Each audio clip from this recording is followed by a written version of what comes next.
Rovaniemellä sijaitseva Ounasjoki-suisto kerää muuttolintuja keväisin eri puolilta maailmaa. Osa linnuista pysähtyy lepäämään sekä ruokailemaan, jonka jälkeen jatkavat matkaansa kohti pohjoista. Suisto sekä vieressä olevat pellot, jotka sijaitsevat keskellä ylikyläläisten taloja, tarjoavat oivan pesimisalueen myös useille lintulajeille. Sinisorsapari siivilöi ruokaa pellolla olevasta lammikosta. Koiras on helppo tuntea vihreästä päästä, valkeasta kaularenkaasta, ruskeasta rinnasta ja keltaisesta nokasta. Korean juhlapuvun onkin tarkoitus tehdä vaikutus naaraaseen. Naaraan höyhenpuku on sen sijaan vaatimattoman ruskean kirjava, mikä toimii hyvänä suojavärinä sen hautuessa pesällään. Sinistä väriä linnulta löytyy ainoastaan siipipeilistä.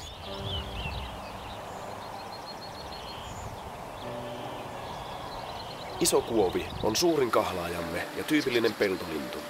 Kahlaajille ominaisia piirteitä ovat sen pitkä nokka ja pitkät jalat. Pitkällä sirppimäisellä nokalla on kätevä tonkia selkärangattomia syvältä maan alta, sillä nokan herkällä kärjellä on hyvä tunnustella sopivia ravintokohteita.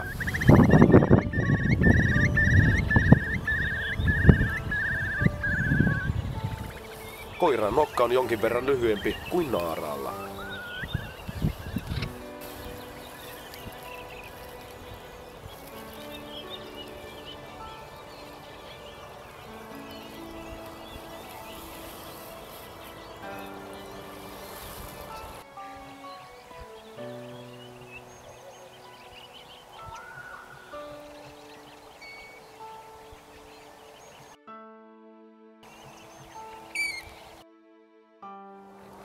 Kapustarinta on englanniksi golden plover, eli nimi viittaa sen kullankeltaiseen selkään. Suomalaisessa nimessä oleva kapusta tarkoittaa sen sijaan kauhaa.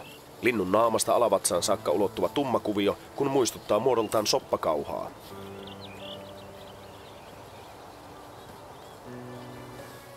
Kultaa löytyy myös telkän nimestä, joka on englanniksi golden eye. Pistävän keltainen tuijotus on kuitenkin vain yksi lajin tuntomerkeistä. Tieteellinen nimi Pukephala clangula viittaa puolestaan linnun isoon härkämäiseen päähän ja lennossa siivistä kuuluvaan viuhuvaan ääneen. Koiraan väritys on pitkälti mustavalkoinen ja nokan tyven valkea laikku on lajityypillinen.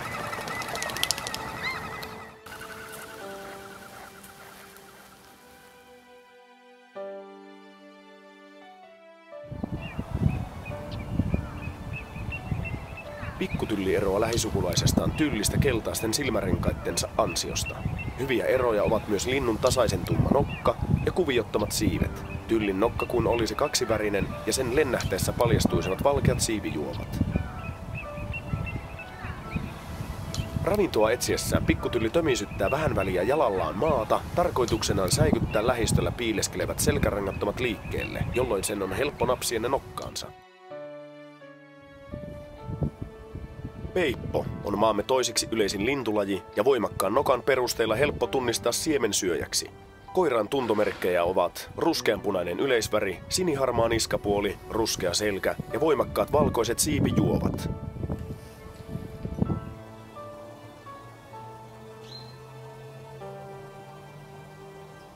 Tavi on pienin sorsalintumme.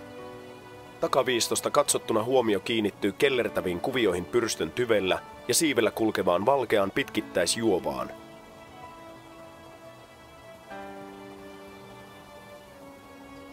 Juhlapukuisen koiraan pää on punaruskea ja sen silmän ympärillä on laaja tummanvihreä alue.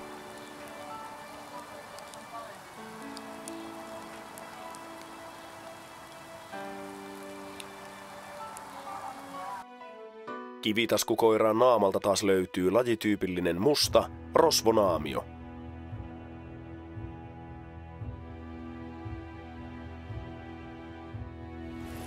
Jäiden lähtö on luonnonnäytös omista voimistaan sekä tapa kertoa, että kevät on väistymässä ja kesä tekee tuloaan.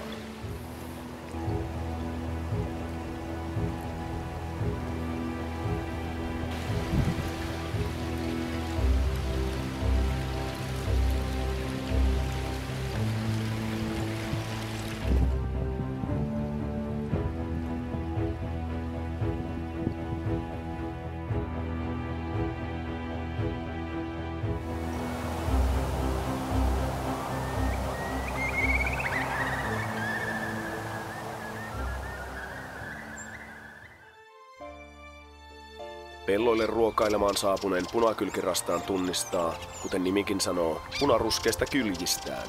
Toinen hyvä tuntomerkki on silmän päällä kulkeva voimakas valkea silmäkulma juova. Punakylkirastas on murrelaulaja, eli lajin laulu on erilaista eri osissa Suomea.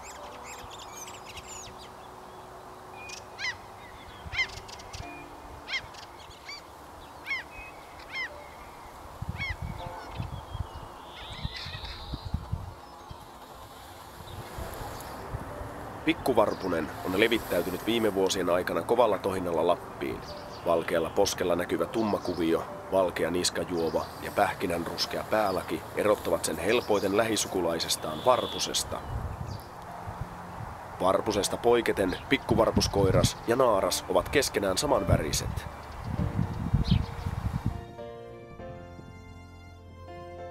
Tämän dokumentin suurin yllätys oli lähipellolle ilmaantunut huippuharvinainen pikkutrappi, joka oli vasta Suomen 23. ja Lapin toinen havainto tästä lintulajista. Lapin edellinen havainto oli niinkin kaukaa kuin vuodelta 1795. Linnusta ja sen löytymisestä näinkin pohjoisesta uutisoitiin näyttävästi valtakunnan päämedioissa. Linnun reilun viikon mittainen oleskelu Rovaniemellä sai liikettä myös bongareihin, ja lukuisat lintuharrastajat eri puolilta Suomea kävivätkin sitä katsomassa.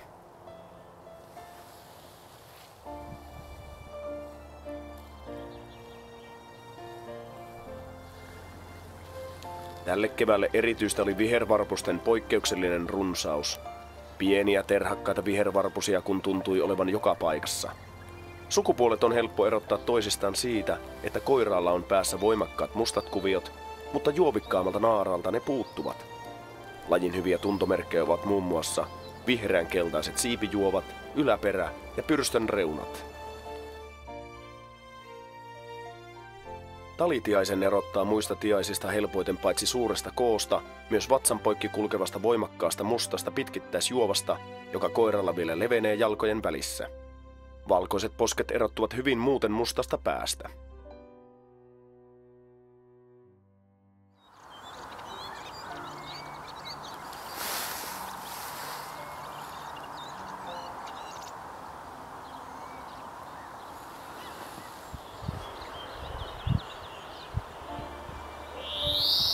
Viherpeipon ryystävä laulu on yksi Lapin alkukevään tyyppiääniä.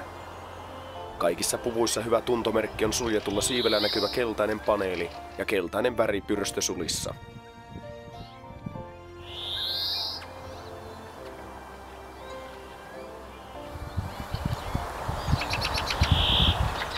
Toinen ryystäjä on järripeippo, jonka laulua on vaikea edes lauluksi nimittää. Lähisukulaisestaan peiposta järripeippo eroaa muun muassa kokonaan tumman pään sekä oranssien rinnan ja siipijuovien avulla.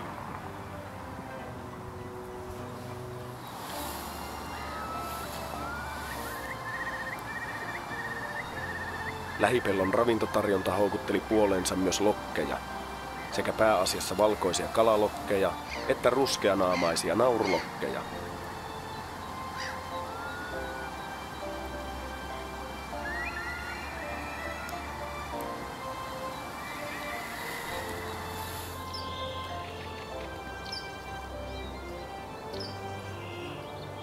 Lätäkössä kylpevän västäräkin yleisväritys on valkean, harmaan ja mustan kirjava. Koko suvulle tyypillinen tuntomerkki on poikkeuksellisen pitkä pyrstö, jonka reunasulat ovat valkeat.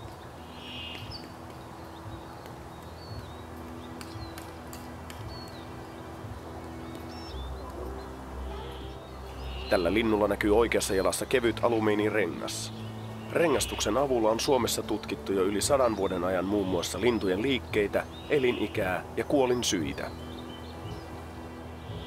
Västäräkin ohut nokka on tyypillinen hyönteissyöjän nokka, eli se soveltuu hyvin vaikkapa lentävien hyönteisten napsimiseen. Isokoskelokoiraan pää on telkän tavoin tummanvihreä, mutta näyttää kauempaa katsottuna mustalta.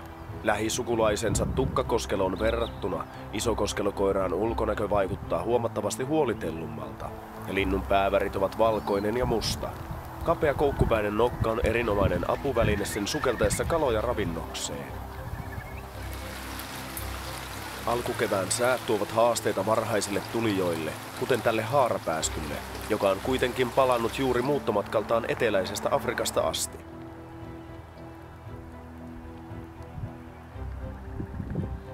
Vedenpinnan yltä löytyy kuitenkin sen tarvitsemaa hyönteisravintoa myös sadekelillä.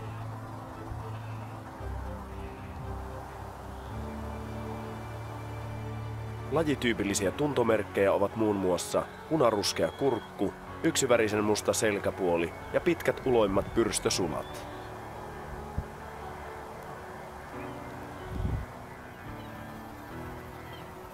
Kansallislintumme laulujoutsen on runsastunut maassamme huomattavasti, kun muistaa, että vielä 1950-luvulla koko laji oli kuolemassa Suomesta sukupuuttoon. Muista joutsenlajeista sen erottaa helpoiten voimakkaasta kiilamaisesta nokastaan, jossa pääväri on keltainen ja vain nokan kärkiosa on musta. Vanhat linnut eroavat nuorista puhtaan valkean höyhenpeitteensä ansiosta.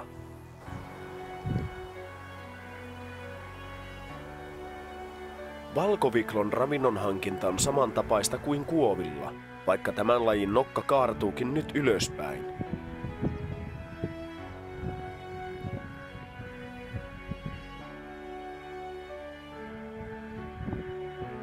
Rantasipin nokka on lyhyempi ja suora, ja myös linnun jalat ovat lyhyet, mutta soveltuvat hyvin sen elinympäristöön, eli rantakiville ja kallioille.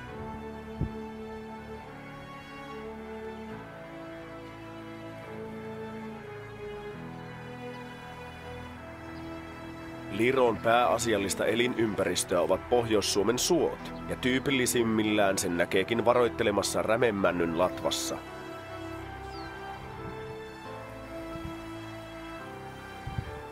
Ruskea valkotäpläinen selkäpuoli erottaa lajin helpoiten muista vikloista.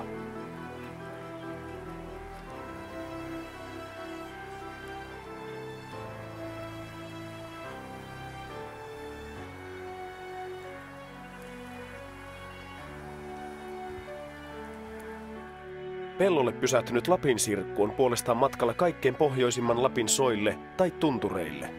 Koiraan hyviä tuntomerkkejä ovat musta rintapuoli, punaruskea niska ja silmäkulmista pään sivulle kulkevat valkoiset juovat. Yleensä rantapensaikossa viihtyvän pajusirkkukoiraan pää on sen sijaan kokonaan musta, kuten sen kaulalappukin.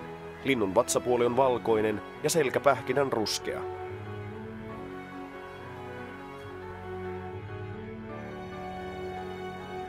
Joessa pulikoivan haapanaparin koiras on helppo tunnistaa punaruskeasta päästä ja siitä hyvin erottuvasta kellanvalkeasta otsasta. Haapananaaras on muihin sorsanaaraisiimme verrattuna varsin kuvioton, tumma ja töpäkkä. Koiraan muita tuntomerkkejä ovat ruusunpunainen rinta, harmaat selkä ja kupeet sekä musta peräpää. Lennossa siiven päällä näkyvät suuret valkeat laikut.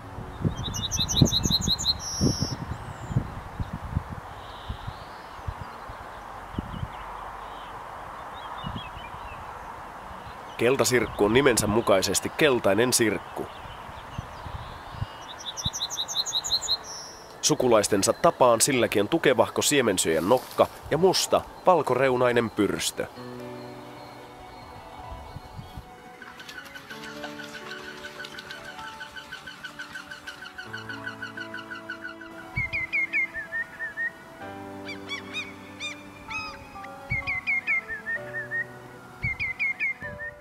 Kevätaamussa uiva tukkakoskelokoiras näyttää vasta heränneeltä. Sen kampaus on sekaisin ja höyhenpuku muutenkin varsin kirjavassa kunnossa. Niin ikään hieman homssuisen näköisen tukkakoskelonaaraan erottaa helpoiten isokoskelosta siitä, että sen kaulan ja rinnan väriraja on liukuva. Isokoskelonaaraan ruskea pää kun eroaa hyvin jyrkkärajaisesti vaaleasta rinnasta. Jokisuiston asukkaisiin kuuluu myös vanha tuttu harmaatakki, eli varis, jota kaikki ruokaisena kiinnostavat myös muiden lintujen munat. Ei siis ole mikään ihme, että kuovi koiras tahtoo hätistää moisen kiusantekijän reviiriltään.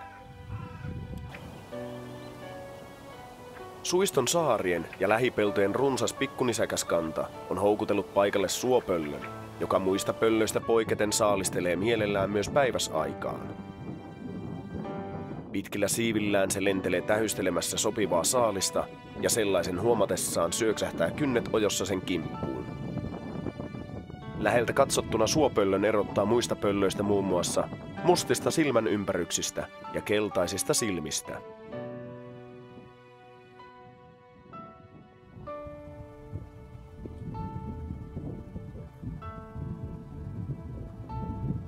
Ounasjoki-suistossa on sopivaa saalistusmaastoa myös äskettäin Lappiin asti levittäytyneelle ruskosuohaukalle. Ja kuvausviikon aikana suistossa asusteli peräti haukkapariskunta. Pitkä siipinen ja pyrstöinen suohaukka viihtyykin parhaiten rehevillä kosteikkoalueilla, jossa sille löytyy ravinnoksi niin lintuja, sammakoita kuin pikkunisäkkäitäkin.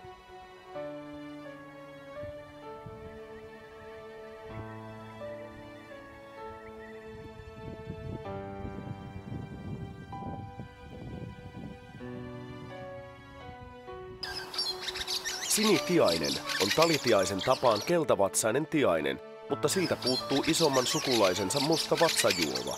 Linnun koko naama on valkoinen ja sinistä löytyy niin päälaelta, siiviltä kuin pyrstöstäkin.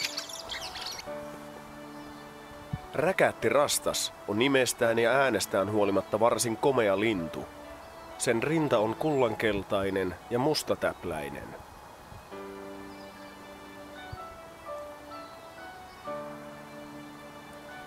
Pää ja yläperä ovat siniharmaat ja pyrstö on musta, mutta selkäpuoli on muuten pähkinän ruskea.